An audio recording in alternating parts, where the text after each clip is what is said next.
Assalamualaikum warahmatullahi wabarakatuh.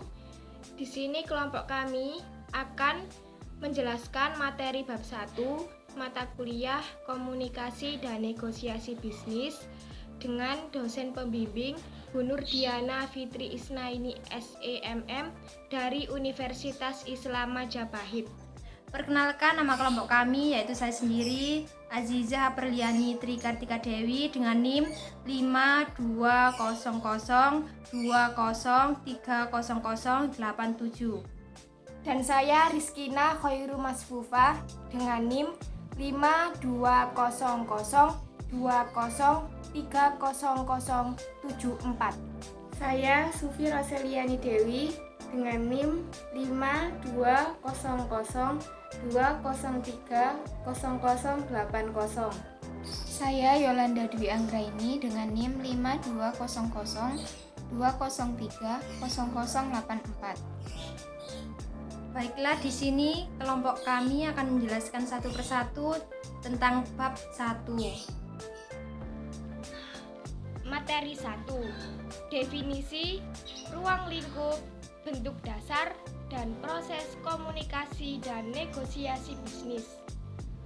A. Pengertian komunikasi bisnis. Definisi komunikasi, the process by which people attempt to share meaning via the transmission of symbolic message. Atau Stoner, Freeman, and Gilbert 2003. Proses yang digunakan oleh manusia dalam usaha untuk berbagi makna melalui pertukaran pesan-pesan simbolis. B. Batasan komunikasi bisnis. Komunikasi bisnis adalah pertukaran gagasan, pendapat, informasi, instruksi yang memiliki tujuan tertentu yang disajikan secara personal ataupun impersonal melalui simbol-simbol atau sinyal. Komunikasi yang digunakan dalam dunia bisnis mencakup komunikasi verbal maupun tulisan berorientasi bisnis. Komunikasi bisnis adalah suatu proses penyampaian dan penerimaan pesan atau informasi di antara dua orang atau lebih dengan harapan terjadinya pengaruh yang positif atau membuka efek tertentu yang diharapkan. C. Unsur pokok dalam komunikasi bisnis. Memiliki tujuan, artinya komunikasi bisnis harus memiliki tujuan yang telah ditetapkan sebelumnya sejalan dengan tujuan dan organisasi. Pertukaran dalam hal ini melibatkan paling tidak ada dua orang atau lebih, yakni komunikator dan komunikan. Gagasan, opini, informasi, instruksi merupakan isi dari pesan yang bentuknya beragam tergantung tujuan, situasi, dan kondisinya. D. Unsur pokok dalam komunikasi bisnis. Yang pertama, menggunakan saluran personal atau impersonal yang mungkin bersifat tatap muka, menggunakan media tertentu atau melalui media yang menjangkau jutaan orang secara bersamaan. B. Yang kedua, menggunakan simbol atau sinyal yang merupakan alat atau metode yang dapat dimengerti atau dipahami oleh penerima untuk menyampaikan pesan. Yang ketiga, pencapaian tujuan organisasi. Salah satu karakteristik yang membedakan organisasi atau lembaga formal dari informasi adalah adanya tujuan yang telah ditetapkan sebelumnya oleh manajemen. E. Bentuk dasar komunikasi. Komunikasi verbal yaitu tertulis yang macam-macam, surat bisnis, memo, notulensi rapat, laporan bisnis, dan sebagainya.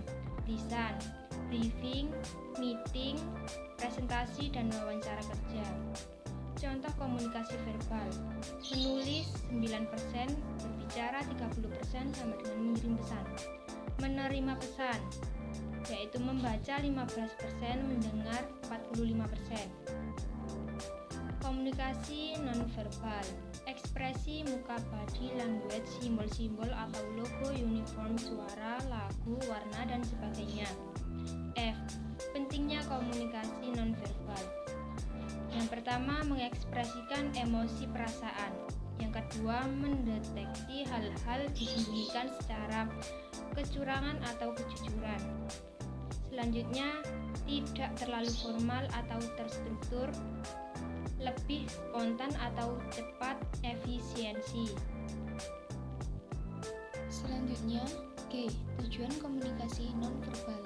Yang pertama, memberikan pesan khusus. Yang kedua, mengendalikan alur pembicaraan. Yang ketiga, mengekspresikan emosi dan perasaan. Yang keempat, melengkapi atau menguatkan pesan verbal. Yang kelima, mempengaruhi pihak lain. H. Proses komunikasi. Yang pertama, pengirim atau sender mempunyai suatu ide atau gagasan dan mengirimkannya melalui alat komunikasi atau saluran. Yang kedua, pengirim mengubah ide atau encoding menjadi suatu pesan ke dalam istilah serta bentuk yang dapat dipahami. Yang ketiga, pengirim menyampaikan pesan atau message melalui berbagai saluran atau channel, pesan tertulis, percakapan tatap muka. Dan keempat, penerima menerima pesan atau receiver. Yang kelima, penerima menafsirkan pesan atau decoding. Dan bisa saja terdapat gangguan atau noise. Yang keenam, penerima memberi tanggapan dan mengirim umpan balik atau feedback kepada pengirim. Selanjutnya, I. Kesalahpahaman dalam komunikasi. 1. Permasalahan dalam pengembangan ide atau gagasan. 2. Permasalahan dalam penyampaian pesan. 3. Permasalahan dari penerima pesan.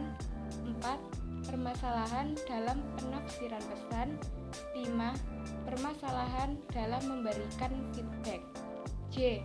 Menghindari kesalahpahaman dalam komunikasi. 1. Penyamaan persepsi. 2.